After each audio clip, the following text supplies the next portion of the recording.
안녕하세요. 류투박당의 류선생입니다. 오늘은 EBS 수능특강 국어영역 독서 교과서 적용학습 과학기술 3강 소동약의 화학적 원리 본문 분석 및 문제 해설을 시작해 보도록 하겠습니다.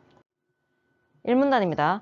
가벼운 찰과상으로 피부 표피에 상처가 나면 소독약을 이용해 소독하게 된다.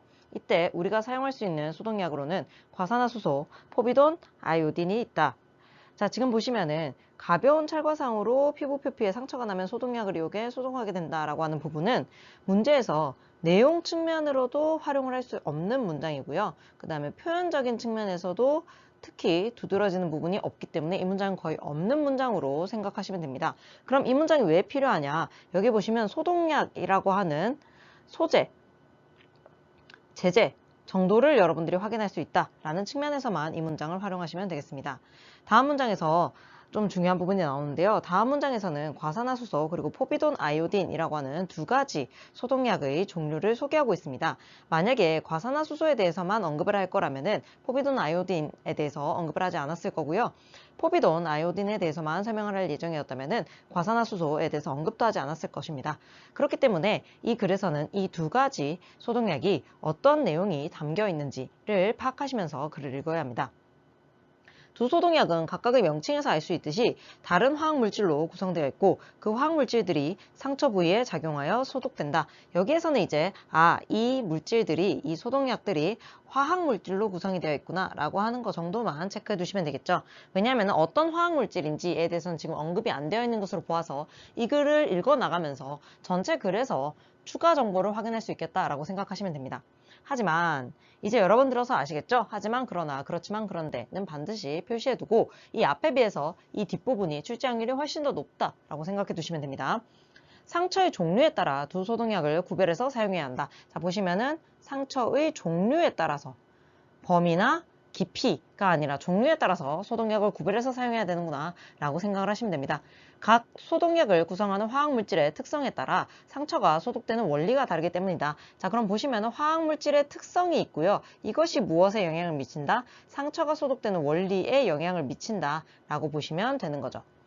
그렇다면 과산화수소와 포비돈 아이오딘의 상처를 소독하는 원리는 무엇일까라고 되어 있습니다. 그래서 어쨌든 상처를 소독하는 원리에 대해서 보긴 볼 건데 마지막 부분에 보시면은 표현상의 특징, 표현 특징 또는 서술 특징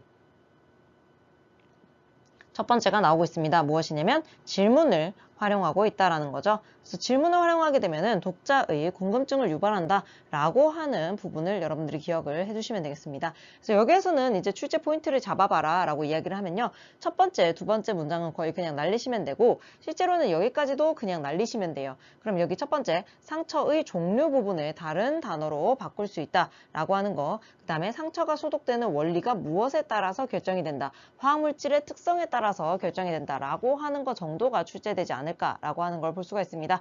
마지막으로 표현 특징, 서술상의 특징 잡아두시면 되겠죠. 그래서 이 부분 정도만 여러분들이 체크하시면 내신 대비 충분히 하실 수 있다라고 생각을 합니다. 다음 문단 보겠습니다. 과산화수소는 산소 원자를 분해하는 과정을 통해 라고 나와 있습니다. 그럼 여기에서 과산화수소가 나오는구나 라고 보시면 되죠. 그런데 글을 끝까지 읽어보시면 아시겠지만 이 문단은 전체적으로 과산화수소에 대한 내용만 나오고 있습니다. 즉, 이 이후부터는 무엇에 대해서 나올 수 있다? 포비돈, 아이오딘에 대해서 나올 수 있다라고 생각을 하실 수 있겠죠. 자, 그럼 글 읽어보도록 하겠습니다. 과산화수소는 산소 원자를, 자, 여기 산소를 만약에 다른 걸로 바꾸게 되면은 틀린 선택지다라고 파악을 하셔야 되겠죠. 설마 그렇게 내겠어 하시겠지만 내신에서는 충분히 그렇게 출제할 수 있다라고 생각하셔야 됩니다. 산소 원자를 분해하는 과정을 통해 상처를 소독한다. 그러면 산소 원자를 분해하는 과정이 구체적으로 어떤 과정인데 어떤 모습을 보이는데 라고 하는 건 이 뒷부분에서 이제 나오게 되겠죠.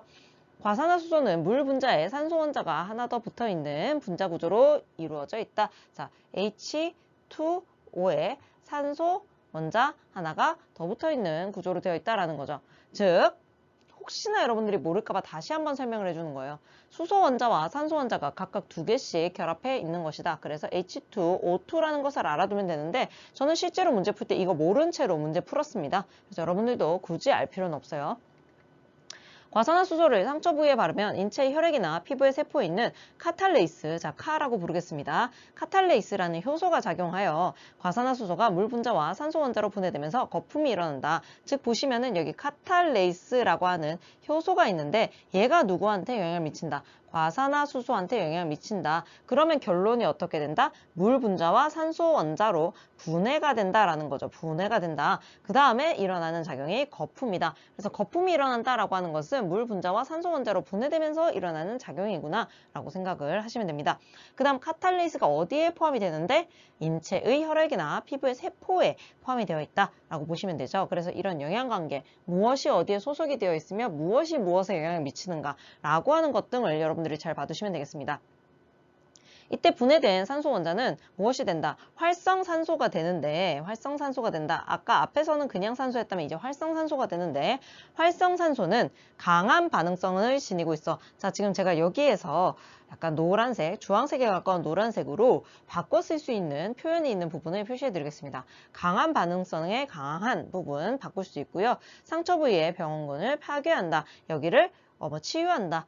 같은 단어로 바꿀 수가 있겠죠. 이런 식으로 이제 여러분들이 반대되는 단어가 있을 경우에는 이런 식으로 체크를 하시면서 글을 읽어야 되겠습니다. 강한 반응성을 지니고 있어서 상처 부위의 병원균을 파괴를 한다라는 겁니다. 이때 우리 몸의 세포는 슈퍼옥사이드 디스뮤테이즈라는 방어 효소가 작용하기 때문에 파괴되지 않는다. 하지만 방어 효소의 역할이 무엇이다? 몸을 파괴시키지 않게 방어해주는 것이다. 상처가 깊거나 넓어지면 과산화수소의 사용량이 많아져서, 자 표시해 보겠습니다. 상처가 깊거나 넓어지면 과산화수소의 사용량이 많아져서 연쇄죠. 활성산소가 늘어나기 때문에 과산화수소를 많이 쓰니까 활성산소가 늘어난다. 우리 몸의 세포가 활성산소의 공격을 모두 막아내지 못하게 된다. 그러니까 뭐 해라? 주의해라 라는 내용이 나오고 있습니다. 그럼 여기까지 이제 보시면은 선택지로 만들 수 있을 것 같은 정보들을 한번 다 뽑아볼게요. 보시면은 지금 요 문장이랑 이 문장은 동일하다라고 보셔야 돼요. 그래서 두 문장 중에 한 개만 갖다 쓸 수 있다라고 생각을 하셔야 됩니다. 두 문장 다 선택지로 갖다 쓸 수는 없어요. 그 다음 지금 여기에 보시면은 카탈리스라고 하는 효소와 슈퍼옥사이드 디스뮤테이즈라고 하는 방어 효소가 나오게 되는데 효소라고 하는 측면에서 헷갈릴 가능성이 있습니다. 요거 두 개를 교체해서 사용을 할 수도 있을 것이다. 그러면 틀린 선택지라는 것을 알아야 된다라는 거 여러분들 기억하시기 바랍니다. 그럼 아까 한 개짜리 선택지 용의 두 문장을 제하고 나면은 과산화순소를 상처 부위에 바르면은 카탈레이스라고 하는 효소가 있다. 여기에서 이제 한 개를 가지고 올 수가 있고요. 그 다음에 분해된 산소 원자는 활성산소가 되는데 활성산소의 특징 부분을 또 선택지 한 개로 만들 수가 있습니다. 그 다음에 슈퍼옥사이드 디스뮤테이즈의 역할을 선택지 한 개로 만들 수가 있고요. 그 다음에 주의해야 할 점 선택지 한 개로 만들 수가 있겠죠. 그래서 이렇게 보시면은 이미 선택지가 5개짜리가 나오기 때문에요. 단독 문제 출제 가능하다라고 보시면 되시겠습니다. 자, 다음 문단으로 넘어가 보겠습니다. 포비돈 아이오딘은 아이오딘의 특성을 이용해 상처를 소독한다 라고 나와 있습니다. 자, 그러면 이제 무엇이 나오죠? 포비돈 아이오딘이 나오게 되는 거죠. 포비돈 아이오딘이 나온다. 아까 이제 초록색으로 했으니까 똑같이 연두색으로 해드릴게요. 포비돈 아이오딘이 나온다. 자, 그러면 여기 보시면 아이오딘의 특성을 이용해서 상처를 소독한다라는 거예요. 근데 여기 명칭에 보시면 포비돈도 있고 아이오딘도 있다라는 거죠. 그러면 상처를 소독하는 역할을 하는 것은 무엇인데? 아이오딘의 역할이다. 그러면은 이 글에서 만약에 포비돈의 역할이 나오지 않는다면은 이 부분에 대해서 추가로 질문이 가능한 부분이다 라고 생각하셔야 됩니다. 참고로 저는 글을 끝까지 읽었는데요. 포비돈의 역할은 나옵니다. 아이오딘은 전기 음성도가 높은 원소이기 때문에 아까 마찬가지로 교체 가능한 부분 전기 음성도 양성으로 바꿀 수 있고요. 높은 낮은으로 바꿀 수 있고요. 산화력이 강하다 약하다로 바꿀 수 있다. 이런 식으로 여러분들이 읽어 나가셔야 되겠습니다. 산화력은 어떤 물질이 수소나 전자를 잃게 하거나 산소와 결합하게 하는 힘 등을 의미한다 라고 나와 있죠. 그럼 여기에서 정의의 방식 사용이 되었다라고 보시면 되겠고요. 포비돈 아이오딘을 상처 부위에 바르면 아이오딘이 떨어져 나오면서 상처 부위에 병원균으로 침투해서 자, 아이오딘이 떨어져 나와야 돼요. 떨어져 나온 다음에 상처 부위에 병원균에게 침투를 한다라는 겁니다. 병원균의 세포 내에 있는 단백질이나 지방산 등을 산화시켜서 병원균 자체를 파괴한다 라고 하는 부분이 나옵니다. 그래서 앞으로 이 다음 문단은 어떻게 진행이 되냐면요. 단백질을 산화시키는 방법, 지방산을 산화시키는 방법, 이렇게 두 가지가 한 문단 안에 들어가 있는 모습으로 나오기 때문에 여러분들이 좀 잘 파악해 두셔야 됩니다. 그럼 다음 문단도 보도록 하겠습니다. 자, 세 번째 문단 보시면요. 마찬가지로 뭐에 대해서 언급을 하고 있다? 아이오딘에 대해서 언급을 하고 있다라고 보시면 됩니다. 그래서 이 글은 제일 처음에 과산화수소와 포비돈 아이오딘에 대해서 이야기를 하고 있지만요. 어느 부분이 좀 중점이 되냐면 아이오딘을 중심으로 설명하고 있는 글이다라고 하는 것을 보실 수 있습니다. 그 다음 부분에 먼저 표시하고 넘어가야 될 부분이 있는데요. 아이오딘이 병원균에 단백질을 산화시키는 과정 이렇게 나와 있죠. 그런데 아까 제가 뭐라고 했죠? 단백질과 지방산을 산화시키는 과정이 각각 제시가 되는데 한 문단 안에 제시가 된다라고 했죠. 그래서 이 부분을 먼저 여러분들 표시하신 다음에 글을 읽으시면 훨씬 더 편합니다. 그래서 내신 대비용으로도 여기에 먼저 표시를 이렇게 하신 다음에 자, 단백질 부분에 표시를 따로 하시고 지방산 부분에 이렇게 따로 표시를 하면은 어떤 점이 도움이 되느냐? 자, 여기서 여기까지는 단백질 산화에 대한 내용이구나. 단백질 산화에 대한 내용이구나 라고 생각을 하시면 되고 여기부터 여기까지는 지방산 산화에 대한 내용이구나.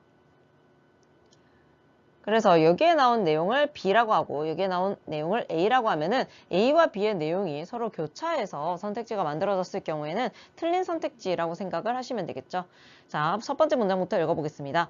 아이오딘이 병원균의 단백질을 산화시키는 과정은 병원균의 단백질을 구성하고 있는 다양한 결합 구조 중에 수소를 분리하거나 전자를 빼앗는 방식, 그래서 두 가지 방식이 가능하다라는 겁니다. 진행된다. 일반적으로 단백질은 생물의 몸을 구성하는 기본 구성 단위인 아미노산들의 결합으로 구성되어 있다. 아미노산은 그림과 같이라고 되어 있는데요. 자, 그림과 같이 이해를 돕기 위해서 그림, 시각적 자료 제시를 하고 있다. 이 부분 서술상의 특징으로 체크해 두실만 하고요. 그림과 같이 탄소를 중심으로, 자, 탄소가 중심이 된다. 여기가 탄소인가 봐요. 질소와 수소가 결합한 아미노기, 여기 잘 안 보이실 텐데 아미노기. 그 다음에 결사슬, 카복실기 등이 결합한 구조이다. 자, 보시면은 여기 결사슬, 그 다음 카복실기 이렇게 나와 있습니다. 그러면은 탄소를 중심으로 질소와 수소가 결합을 하는 모습을 여러분들이 찾아내셔야 되는 거죠. 참고로 저는 이 화학식 잘 몰라요. 그래도 문제 푸는데 아무 문제 없습니다. 아이오딘은 아미노기의 결합 구조와 겹사슬, 간의 결합 구조에 영향을 줌으로써 병원균을 파괴한다라고 되어 있습니다. 그럼 여기에서 여러분들이 중요하다라고 체크를 해둬야 되는 것이 뭐냐면은 지금 세 가지가 나왔어요. 아미노기, 겹사슬, 카복실기가 나왔죠. 그런데 여기에서는 뭐가 빠져있다? 카복실기가 빠져있다. 카복실기 빠져있음이라고 메모를 해둬야 돼요. 만약에 이 문단이 끝나기 전에 카복실기에 대한 언급이 없다면은 추가 질문이 가능한 부분이기 때문입니다. 이런 식으로 이제 공부를 해두시면 되겠죠. 자, 첫째를 찾았으면 그 다음 뭐를 찾아야 된다? 둘째를 찾아야 된다. 둘째를 찾았으면 뭐를 찾아야 된다? 셋째 또는 마지막으로를 찾아야 되는데 셋째 또는 마지막으로가 없어요. 그래서 첫째와 둘째만 여러분들이 체크를 하시고 보시면 됩니다. 첫째, 아이오딘은 아미노기를 구성하고 있는 질소와 수소의 결합을 깨뜨린다. 자, 보시면은 무엇과 무엇의 결합을 깨뜨린다? 질소와 수소의 결합을 깨뜨린다. 아미노기의 결합 구조가 깨지게 되면 병원균이 생명을 유지하는 데 필요한 구조단백질 등이 구조단백질이 파괴가 된다. 그래서 구조단백질이 파괴가 된다라는 내용과 둘째 부분에 나오는 뭔가와 연결이 되면은 틀린 선택지다라고 생각을 하시면 되죠. 자, 두 번째, 아이오딘은 황과 수소의 결합에 영향을 준다. 아까는 이제 깨뜨린다라고 했는데 두 번째는 영향을 준다라고 이야기를 했죠. 그럼 이거를 깨뜨리는지 아니면 다른 영향을 주는지까지 파악을 해야 됩니다. 아미노산의 종류는 겹사슬이 어떤 결합 구조를 이루고 있느냐에 따라 결정이 된다. 그래서 종류는 이렇게 결정이 된다인데 저도 처음에 읽을 때부터 여기 표시를 해뒀었어요. 근데 나중에 보니까 EBS에서 이 부분을 출제를 해놨더라고요. 그래서 여러분들이 어떤 부분을 메모를 할지를 좀 중요하게 생각을 하시면서 제가 메모하는 방식을 미리 여러분들이 메모를 하신 다음에 제가 메모하는 부분을 공부를 같이 하시면 훨씬 더 도움이 될 것 같습니다. 황과 수소가 결합한 겹사슬을 가진 아미노산은 동일하게 황과 수소가 결합한 겹사슬을 가진 다른 아미노산을 만나 서로 결합하는 무엇을 한다? 이황화 결합을 한다. 이황화 결합을 한다. 이황화 결합은 황이 수소와 결합하면서 사용한 전자 이외에 여분의 전자가 있을 때, 자, 무엇이 반드시 필요하다? 여분의 전자가 반드시 필요하다. 이루어지고 단백질의 구조 안정화에 큰 도움을 주는데, 아이오딘은 황이 여분으로 가진 전자를 빼앗아, 자, 아이오딘의 역할이 무엇이다? 황이 여분으로 가진 전자를 빼앗는데요. 그래서 겹사슬이 서로 결합하지 못하게 함으로써 무엇을 불안정하게 만든다? 단백질의 구조를 불안정하게 만든다 라고 되어 있습니다. 그래서 아이오딘은 아미노기를 구성하고 있는 질소와 수소의 결합을 깨뜨리는데 그 결과 단백질의 구조가 불안정해진다. 이런 식으로 되면은 틀린 선택지라고 보셔야 되는 거죠. 다음 보겠습니다. 아이오딘이 지방산을 산화시키는 과정은 지방산을 구성하고 있는 무엇의 결합을 깨뜨린다? 탄소의 결합 구조를 깨뜨린다. 탄소의 결합 구조를 깨뜨리는 방식으로 진행이 된다. 그래서 여러분들 이 부분을 잘 봐주셔야 돼요. 질소와 수소, 그다음에 황과 수소, 탄소 이렇게 되어 있는데 이거를 교차하게 되면 선택지가 틀려진다라는 거 반드시 기억하시기 바랍니다.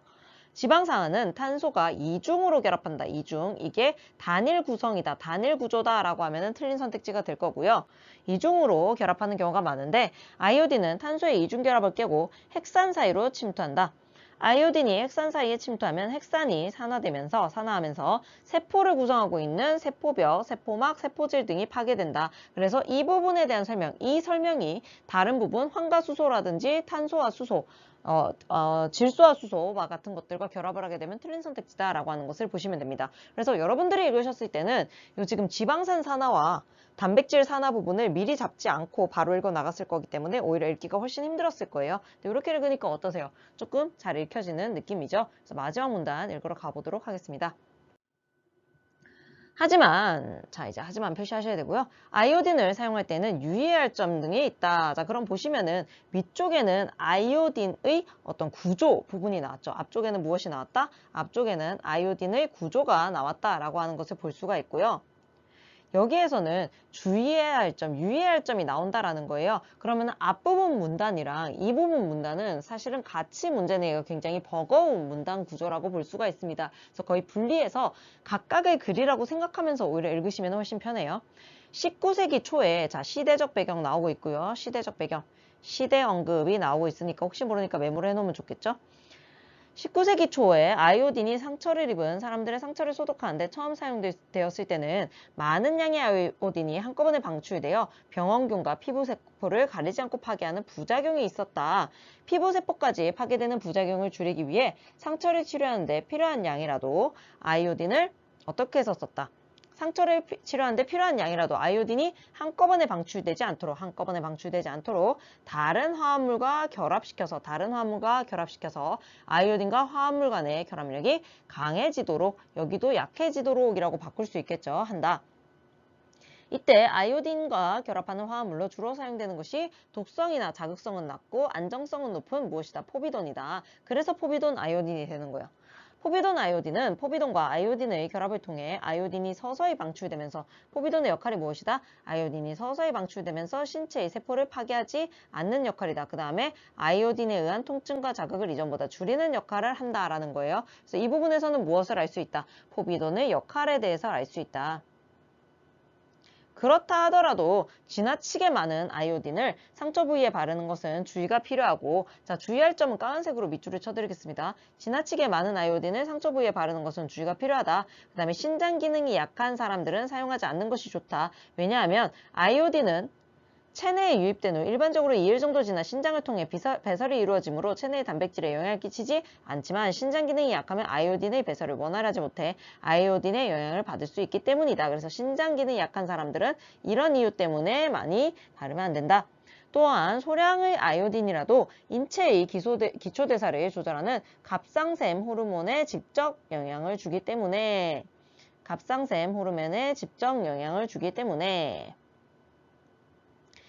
갑상샘 기능에 이상이 있는 경우에는 사용하지 않아야 한다라고 얘기를 하고 있죠. 그래서 이런 사람들은 이 이유 때문에 쓰면 안 된다.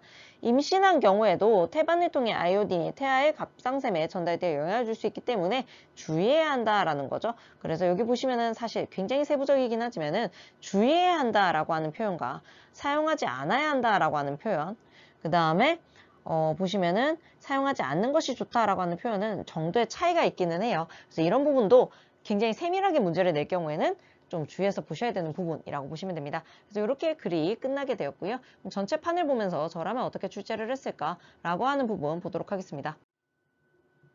자, 이게 전체판인데요. 보시면은 지금 서술상의 특징이 조금 나와 있는 부분들이 있기는 해요. 질문 사용도 있고요. 그 다음에 과산화수소를 얘기한 다음에 포비돈 아이오딘에 대해서 얘기를 하고 있고, 그 다음에 첫째, 둘째와 같은 표제어를 잘 사용을 하고 있고, 그 다음에 주의해야 할 점에 대해서 언급을 하고 있는 부분, 그 다음에 주의해야 할 점에 대해서 언급을 하면서 각종 예시를 언급을 하고 있는 부분, 예시라기보다는 이제 유형을 나눠서 언급을 한 거죠. 그 다음에 그림을 사용한 부분 등이 이제 서술상의 특징으로 출제도 가능합니다. 그런데 조금 애매한 부분이 있어서 이번에는 출제를 하지는 않았고요. 그러면 이제 어디에서 출제를 했느냐? 우선 여기 과산화수소는 단독 문제를 출제를 해야 된다라고 생각을 합니다. 그래서 과산화수소 부분은 단독으로 출제를 했고요. 그 다음에 포비돈 아이오딘에 대해서 여기 기본 부분 나온 게 굉장히 내용이 적어요. 그러다 보니까 단독 문제로 출제하기엔 어려워서 여기까지 묶어서 여기서 한 문제 출제를 한 상황입니다. 그 다음에 맨 마지막에 주의해야 될 부분에서 한 문제 출제를 했고요. 남은 정보들을 가지고 문제 출제 하나 더 할 수 있다라고 생각을 했습니다. 이런 식으로 출제를 했다라고 보시면 됩니다.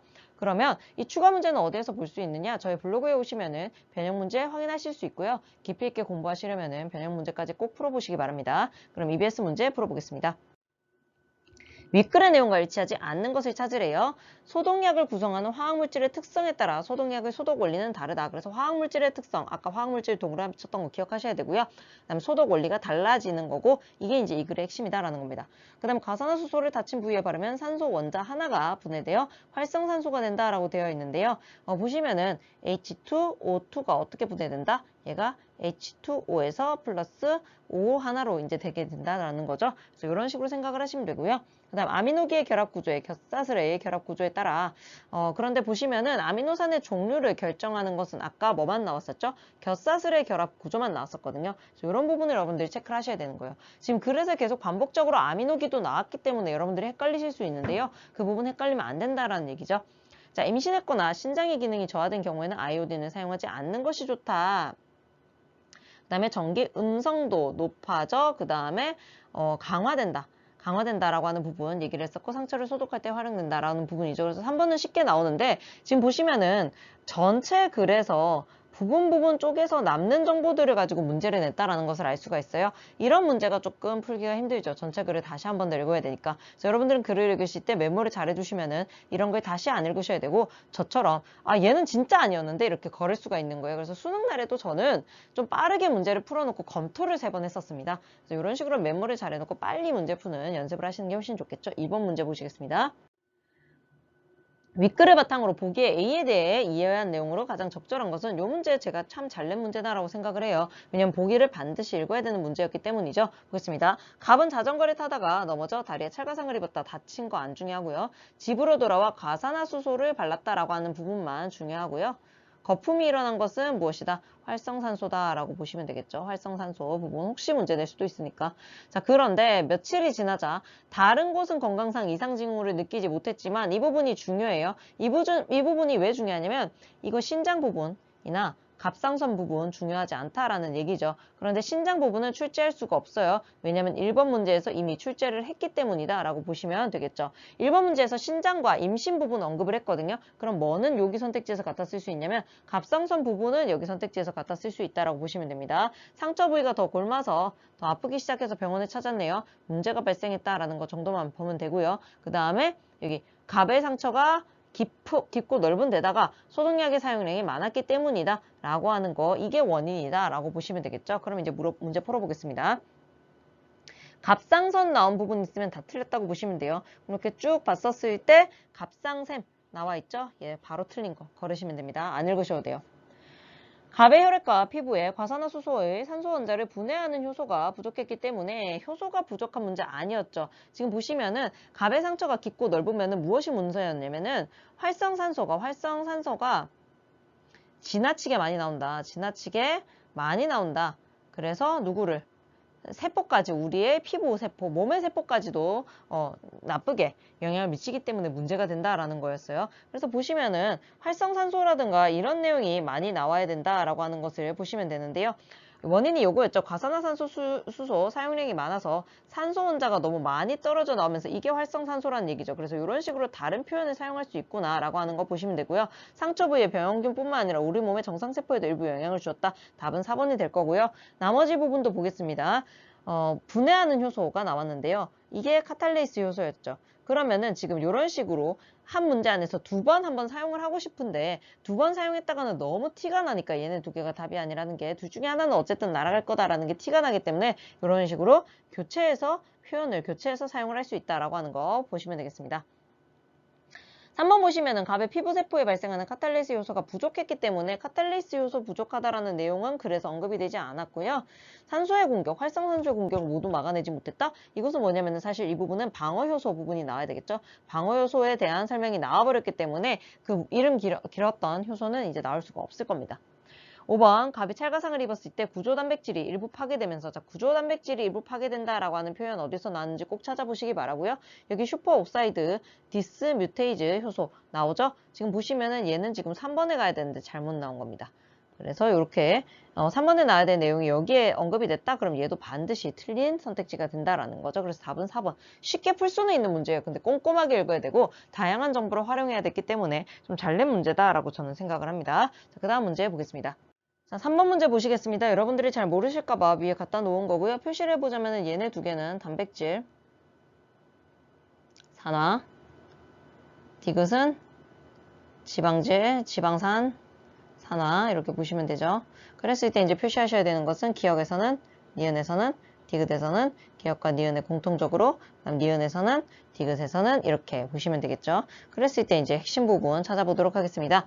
기억에서는 구조 단백질 나와 있죠. 그 다음에 니은 단백질 구조, 그 다음에 세포벽, 세포막, 세포질 등 아래쪽에 나왔기 때문에 지방산과 관련된 내용이 되겠죠.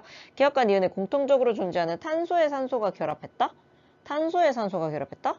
아미노산 구조의 변화를 주었다라고 하는 부분은 맞다고 볼 수도 있어요. 근데 탄소에 산소가 결합된다. 탄소, 산소 언급되는 것은 뭐였다? 지방산이었죠. 그렇기 때문에 답은 4번이다. 5번 니은에서는 황과 수소가 결합한 겹사슬이 서로 결합하는 과정에서 디귿에서는 탄소의 이중결합에 영향을 끼쳐 병원균이 생명을 유지하지 못하도록 하였곤이라고 되어 있습니다. 문제 자체는 꽤 쉽게 풀 수가 있는 거예요. 근데 여기서 제가 좀 의아한 부분은 뭐냐면은 2번 문제에 구조 단백질을 썼어요. 이미 갖다 썼는데도 불구하고 지금 3번 문제에도 구조 단백질 부분이 언급이 된다라고 하는 부분은 조금 개선되어야 되는 부분이 아닌가라는 생각이 듭니다. 4번 문제 보시겠습니다. A의 이유로 가장 적절한 것은 아이오딘에 의한 통증과 자극을 이전보다 줄일 수 있다. 왜 그랬어요?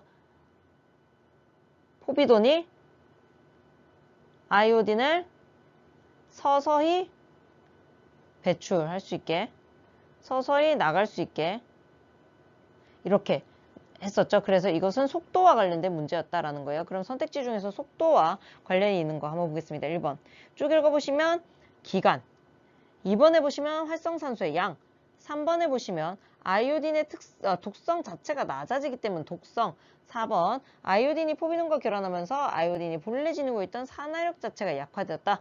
아이오딘이 포비돈과 결합하면서 두 화합물의 결합력이 강해 아이오딘의 방출 속도가 느려졌다. 답은 몇 번?